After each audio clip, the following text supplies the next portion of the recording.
Halo Sobat Sehat semua, Assalamualaikum warahmatullahi wabarakatuh. Salam jumpa kembali dengan saya Sugito di channel Berbagi Sehat, channel edukasi dan motivasi seputar asam lambung, GTN, psikosomatis. Berdasarkan pengalaman saya sebagai orang yang pernah menderita asam lambung, GTN, psikosomatis. Harapan saya khususnya kepada teman-teman yang masih dalam penderitaan asam lambung, GTN, psikosomatis, setelah menonton video ini akan dapat tersugesti dan termotivasi untuk dapat cepat sembuh.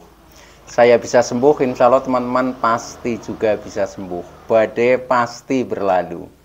Baiklah teman-teman, pada kesempatan kali ini saya akan berbagi seputar asam lambung, GTN, psikosomatis dengan topik cara mengatasi rasa takut karena cemas psikosomatis. Baiklah teman-teman ya, sebelum saya lanjutkan, tolong yang belum subscribe channel ini, klik subscribe dan loncengnya supaya teman-teman tidak ketinggalan konten video-video berikutnya. Dan jika suka, klik like, selalu bagikan ke sosial media teman-teman. Semoga bermanfaat buat kita semua. Baik, kita lanjutkan. Jadi topik kita kali ini adalah cara mengatasi rasa takut karena asam lambung, GTN, psikosomatis. Teman-teman semua perlu kita sadari bahwa penderitaan asam lambung, GTN, psikosomatis yang disebabkan oleh multifaktor, baik itu faktor fisik maupun faktor psikis ya, dengan sensasi yang sangat beragam, mulai dari ujung rambut sampai dengan ujung kaki yang sering kita sebut sebagai 1001 rasa sensasi, memang menjadi keprihatinan kita dan perlu kita tangani dengan bijak agar penderitaan asam lambung, GTN, psikosomatis akan cepat membaik. Teman-teman semua, pada session kali ini memang saya sengaja mengangkat topik yaitu mengatasi rasa takut ya. Rasa takut yang berlebihan ya karena kecemasan psikosomatis. Ini cukup lama saya alami ya, sehingga saya sharingkan kepada teman-teman ya. Memang kadang kita fisik sudah kadang merasa membaik, tetapi yang namanya rasa ketakutan ini membekas sekali bahkan sampai dengan merasakan banyak sekali ketakutan ya. Contohnya makan saja itu saya pernah mengalami takut makan juga. Karena apa? Karena ketika habis makan yaitu kadang sensasinya nggak nyaman ya, yang perut begah, yang kembung, yang sembelit ya, yang menjadi agak sesak. Nah itu seperti itu, sehingga untuk makan itu menjadi malas ya. Itu karena kita sampai ada rasa takut makan, bahkan makan obat ya. Makan obat pun itu pernah ya, jadi ada sensasi takut untuk makan obat. Karena apa? Karena setelah tahu informasi ya dari dokter waktu itu, ketika saya konsultasi, nah itu dokter menyarankan ya untuk makan obat dalam waktu yang panjang ya, terus menerus itu efeknya juga tidak baik. Nah itu mendapatkan informasi seperti itu saja, nah kemudian saya menjadi takut untuk makan obat. Nah akhirnya ya kadang jadi berusaha ya bagaimana caranya tidak makan obat tetapi juga bisa sembuh. Nah itu hikmahnya seperti itu ya. Nah itu. Nah ketakutan-ketakutan yang lain lagi itu sampai dengan berjalan saja takut ya. Kenapa berjalan itu takut? Karena ya itu ketika kita jangankan berjalan, berdiri saja ya, berdiri agak lama itu kadang sudah oleng ya, sudah sempoyongan. Nah, apalagi ketika berjalan itu goyangnya lebih terasa. Nah akhirnya ketakutannya muncul ya, takut jangan-jangan jatuh, takut jangan-jangan pingsan dan lain sebagainya itu. Nah bahkan istilahnya berjalan hanya beberapa meter lah dari kamar tidur ke kamar mandi misalkan, itu aja takut juga itu. Sampai untuk berjalan ini harus pegangan tembok lah ya, dinding itu, supaya tidak terasa sekali goyangnya. Itu seperti itu pernah saya alami juga itu. Nah belum ketakutan-ketakutan yang lain, misalkan kita keluar rumah ya, mau bepergian itu juga sudah rasanya takut ya, bahkan belum berangkat ya, baru punya rencana ya, baru punya rencana, misalkan besok mau ada rencana acara di sini itu sudah terbayang ketakutannya, akhirnya menjadi tubuh juga reaksinya menjadi kurang nyaman, itu seperti itu. Nah, apalagi ketika kita sudah mulai pergi ya gitu. Nah, tetapi ya bagi teman-teman itu jangan takut lah ya. Ini semuanya nanti ada tip-tip ya, ada tip-tip bagaimana cara mengatasi untuk itu. Tetapi bagi yang mungkin baru mendapatkan informasi tentang ini memang ketika kita belum mengetahui ya dirundung seperti itu ya, seperti itu. Maka jangan kaget ya ketika kita mengalami penderitaan ini ya, psikosomatik yang hubungannya dengan kecemasan, dengan ketakutan, ini memang luar biasa ya, luar biasa dan cukup mengganggu sekali ya, cukup mengganggu aktivitas kita menjadi tidak produktif ya, kita menjadi tidak bisa beraktivitas secara maksimal, kita tidak menjadi apa ya, ya pokoknya membatasi gerak kita ya. Nah, itu yang menjadi apa ya, ya gangguan yang cukup berarti bagi saya itu. Karena apa? Karena kita kan punya tanggung jawab ya, punya tugas-tugas yang harus kita selesaikan. Nah, itu ya, itu mengganggu sekali. Maka dari itu harus memang betul-betul kita atasi. Nah, belum rasa takut terhadap yang lain-lain ya. Contohnya kita takut terhadap ini bertemu dengan banyak orang saja itu kadang takut ya, misalkan di keramaian ya itu inginnya cepat-cepat pulang ya itu. Jadi paling nyaman ya posisinya di rumah ya waktu itu ya. Nah, kemudian juga kadang takut bahkan misalkan sholat berjamaah lah ya, berjamaah di masjid misalkan, kan banyak orang ya itu, misalkan sedang Jumatan itu juga kadang takut juga itu. Takutnya ya itu jangan-jangan nanti pingsan ya, jangan-jangan jatuh, itu seperti itu ya. Nah, itu bagi kita yang sudah memahami tentang gangguan psikosomatis ini sebenarnya hal wajar teman-teman ya. Jadi ketika seperti itu ya udah tidak usah menambah kecemasan kita lah, yaitu itu hanya ya sebagai pengalaman ya, pengalaman kemudian kita pernah merasakan ya, akhirnya kita bisa bercerita ya, akhirnya kita bisa sharing. Nah, ini hikmahnya itu seperti itu ya. Yang penting semuanya nanti akan baik-baik saja. Jadi jangan menambah takut dan jangan menambah cemas. Ini adalah proses yang pasti akan kita lalui. Badai pasti berlalu, itu seperti itu. Jadi optimis saja teman-teman ya, jangan menambah takut itu.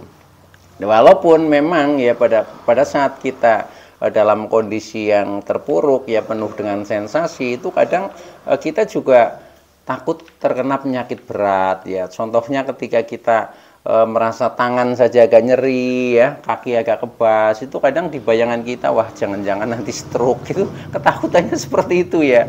Walaupun itu ya sebenarnya hanya ilusi pikiran yang negatif lah, yang sebenarnya salah ya. Kenapa salah? Karena ketika kita mungkin dicek secara medis ya, itu kondisi tubuh kita itu baik-baik saja itu ya. Itu tapi yang namanya pikiran ini selalu mengasumsikan bahwa kita ini pokoknya tidak berdaya, itu seperti itu ya. Nah, itu jadi kesalahan ilusi pikiran yang negatif itu seperti itu. Tetapi ketika kita sudah menyadari bahwa ini hanya pikiran negatif saja, ini pun sudah berkurang ya, rasa-rasa takut itu sudah berkurang. Jadi yang namanya anxiety psikosomatik ketika sudah diketahui itu menurut saya itu sudah menghilang 50% ya itu. Ya, nah sisanya itu membekas menjadi trauma-trauma ya. Nah, trauma itu ya harus kita latih, harus kita hilangkan. Itu juga ada tipnya teman-teman ya. Jadi tenang saja ya, pokoknya ikuti saja video-video saya ya, terutama video kali ini sampai dengan selesai supaya tidak gagal paham ya. Mudah-mudahan bisa membantu ya bagi teman-teman, minimal menambah referensi bagaimana caranya supaya kita mudah ketika ada sensasi rasa takut yang berlebihan. Ini adalah tip untuk mengatasinya teman-teman.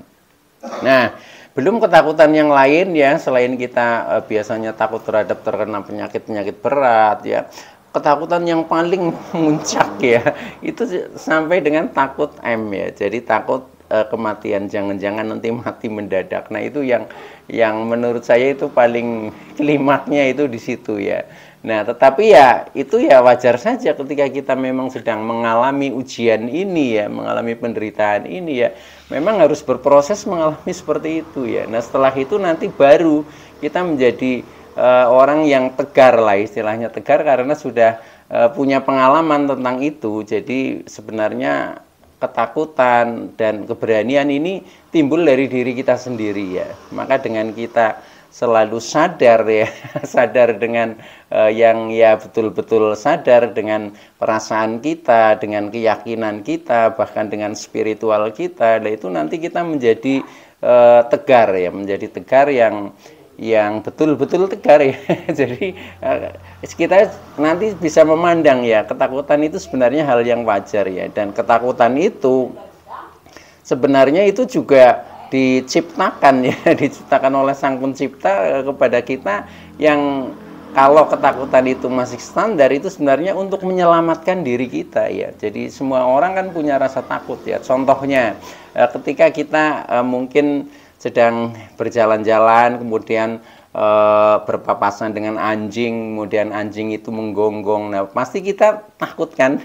Nah itu takut yang standar menurut saya ya, yang itu tujuannya ya supaya diri kita pergi dari tempat itu supaya tidak digigit anjing, kan akhirnya kita menjadi selamat ya. Atau mungkin kita sedang berjalan-jalan mungkin di hutan ya, atau mungkin di sawah, nah kemudian tiba-tiba kepetuk misalkan dengan ini apa ular atau apa, nah otomatis kan kita lari ya. Nah itu sebenarnya bentuk ketakutan ya, karena kalau kita tetap maju di situ ya, tetap di tempat itu, mungkin kita bisa menjadi digigit. Nah itu untuk menyelamatkan memang kita harus lari ya. Nah itu yang memerintahkan adalah rasa takut ya. Jadi rasa takut ya positif juga teman-teman ya, cuma ketika kita sedang mengalami anxiety psikosomatis ini memang takut yang berlebih ya, ketakutan yang berlebih yang kadang sumbernya ya tidak jelas ya, dasarnya juga tidak jelas, tetapi pikiran kita ini menguasai. Jadi pokoknya ya kita dibikin muter-muter itu seperti itu ya, yang ujung-ujungnya menjadi sensasi tubuh ini rasanya tidak karu-karuan ya, itu seperti itu.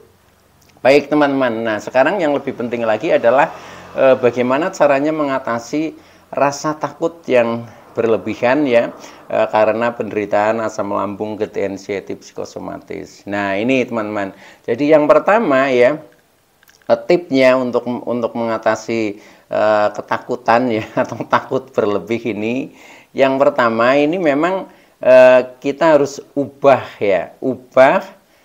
dengan sengaja melalui kata-kata. Jadi kita mengubah yang tadinya rasa takut menjadi berani teman-teman ya gitu. Jadi caranya ini kan harus mengubah mindset pikiran kita. Nah dari mindset yang tadinya serba ketakutan menjadi berani. Nah itu harus diubah melalui kata-kata ya. Mengapa melalui kata-kata? Karena takut ini kan rasa ya, jadi rasa takutnya. Nah maka rasa ini ya dimanifestasikan dengan kata-kata ya, dengan kata-kata itu. Contohnya ketika kita misalkan makan sesuatu kok rasanya manis, rasanya asin. Nah ini kan orang lain belum akan mengetahui ya, ketika kita nggak ngomong oh ini manis, oh ini asin. Nah setelah kita merasakan ya, baru kita kan bisa ngomong oh ini asin, ini manis itu.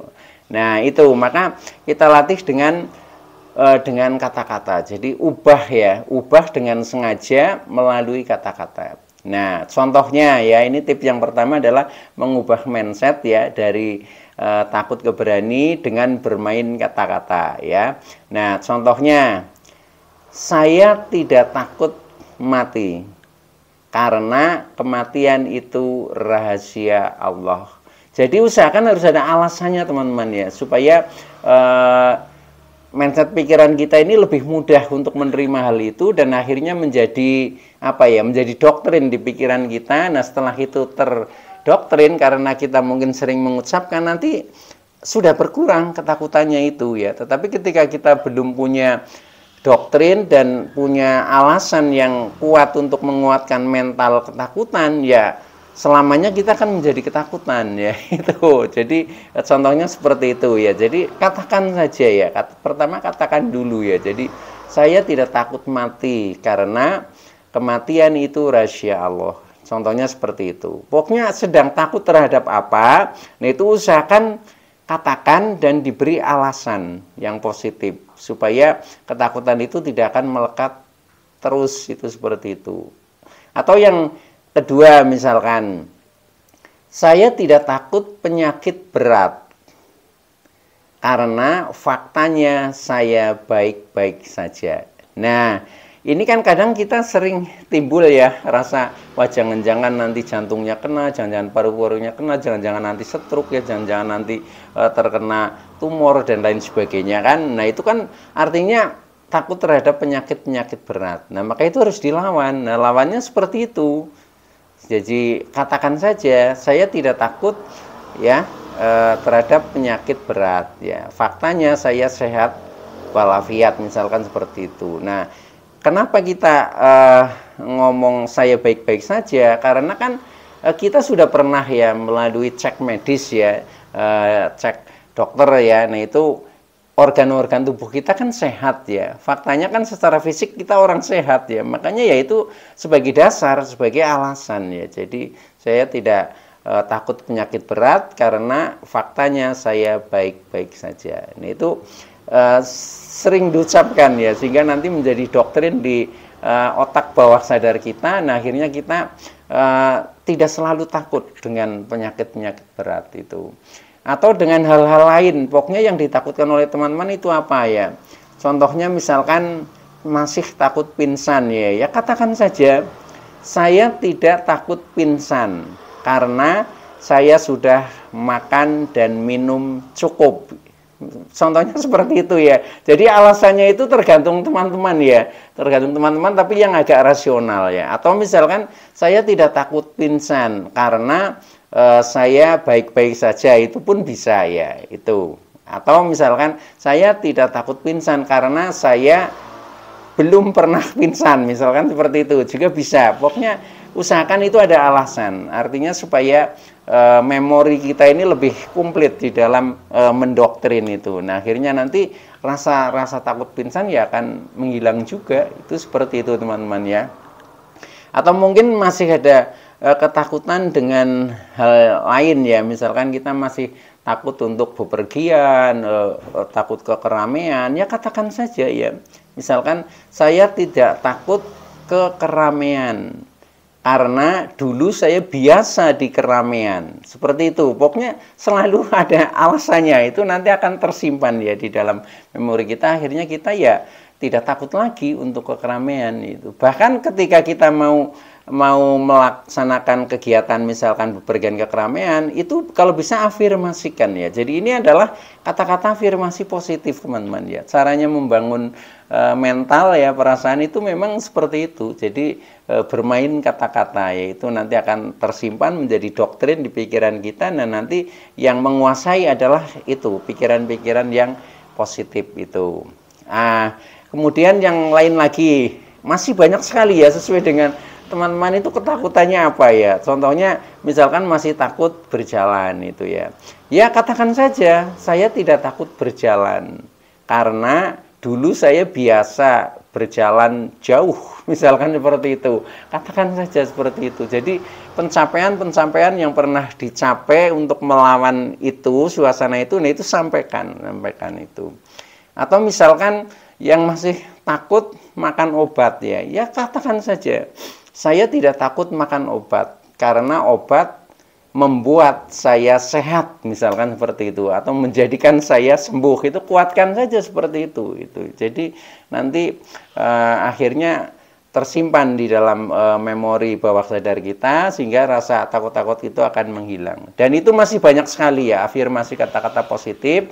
Pokoknya istilahnya teman-teman itu rajin saja bermain kata-kata. Apa yang sedang dirasakan, dikeluhkan, dicemaskan, ditakutkan, itu lawan dengan kata-kata. Jadi memang lawannya takut ya berani. Nah berani itu harus di mindset melalui kata-kata dulu, teman-teman. Jadi kalau kita sudah bisa berkata, ya ini otomatis mental akan mengikuti, ya itu. Nah, itu lakukan saja, itu insya Allah nanti akan membaik dengan sendirinya. Oke.